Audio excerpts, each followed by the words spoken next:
الكريم أما بعد আজকের এই মুক্তিযোদ্ধা এবং মুক্তিযুদ্ধ প্রজন্মের ইফতার মাহফিলে সিংহাসপদক সভাপতি উপস্থিত আছেন, মুক্তিযুদ্ধ প্রজন্মের নেতৃবৃন্দ উপস্থিত আছেন, মুক্তিযোদ্ধা দলের আজকে ভারপ্রাপ্ত সাধারণ সম্পাদক জমনুল আহমেদ এখানে উপস্থিত আছেন। আজকের অনুষ্ঠানের সবচেয়ে আলো, যার থেকে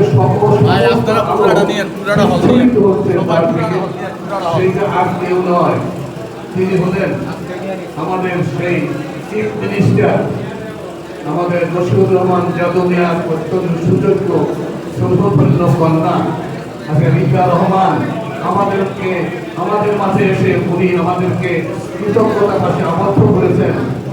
এবং ক্যাপ্টেন নিশান ভাই, মুক্তিযোদ্ধা নুরুল আলম ভাই, মুক্তিযোদ্ধা এবং অন্যান্য মুক্তিযোদ্ধা নেতৃবৃন্দ সকলকে আমার আন্তরিক সালাম ও শুভেচ্ছা। আপনারা নিশ্চয়ই জানেন, বহু রক্তের বিনিময়ে বহু সাগর রক্তের বিনিময়ে অর্জিত এই স্বাধীনতার লাল সূর্যকে আমরা ছিনিয়ে এনেছিলাম 1971 সালের 16 ডিসেম্বর। সেদিন স্বাধীন হয়েছিল, আমরা বিজয় ছিনিয়ে এনেছিলাম। আজ আমাদের মনের তৃপ্তি এখানেই। যিনি বলেছিলেন, জিয়াউর রহমান বলেছিলেন, I Major Jia do hereby proclaim the independence of my country Bangladesh. সেই মেজর জিয়ার নেতৃত্বে আমরা স্বাধীন করেছিলাম। আজ তারই সুযোগ্য সন্তান তারেক রহমান প্রধানমন্ত্রী, এই প্রজন্মের প্রধানমন্ত্রী ইতিমধ্যে পেয়েছি। আমাদের ভয় কিসের? আমরা তো প্রধানমন্ত্রী পেয়েছি, প্রজন্মের প্রধানমন্ত্রী। তোমরাও প্রজন্মের সন্তানেরা। আমার বিশ্বাস এখন আরামে তোমরা ঘুমাতে পারবে।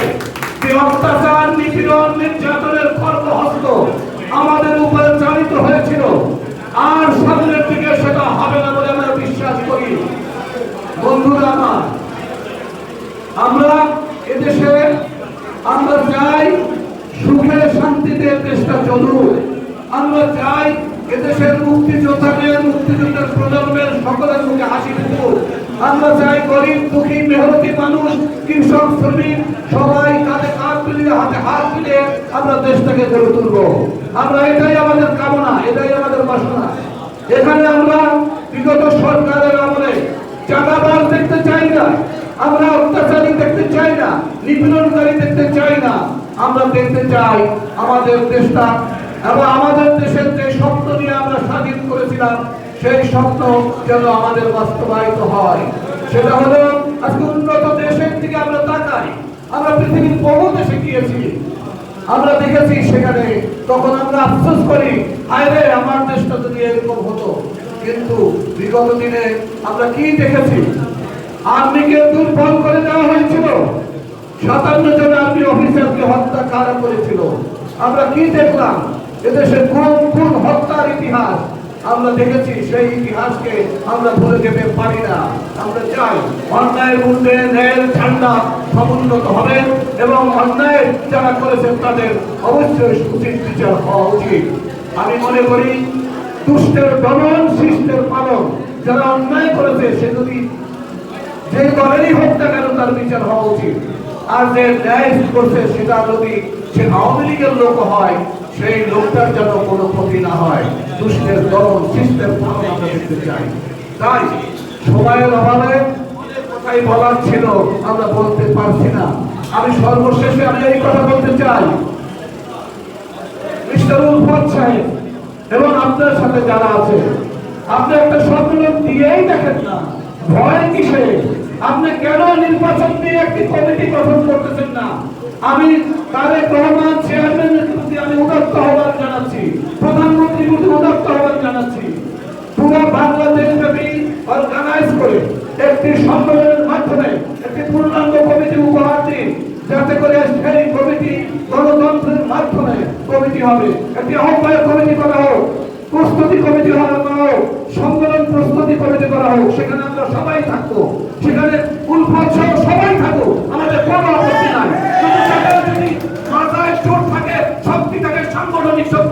তারা যেন আমাদের সাথে কন্টেস্ট করিয়া নির্বাচিত হইয়া যদি উলফাত আবার সভাপতি হয় আমি তাকে স্বাগত জানাবো। 13 বছর পর্যন্ত একই চেয়ার আঁকড়িয়ে রাখা এবং সেখানে দুর্নীতি স্বজনপ্রীতির মাধ্যমে অন্যায় করেছেন, একের পর এক অন্যায় করে যাবে, এটা আমরা মানতে পারি না। তাই আমি সকলের প্রতি উদাত্ত আহ্বান জানাচ্ছি, কোনো অন্যায়কে আমরা প্রশ্রয় দেব না এবং অন্যায় আমরা করব না। এবং তাতে হবে কি, তারেক রহমানের হাত শক্তিশালী হবে।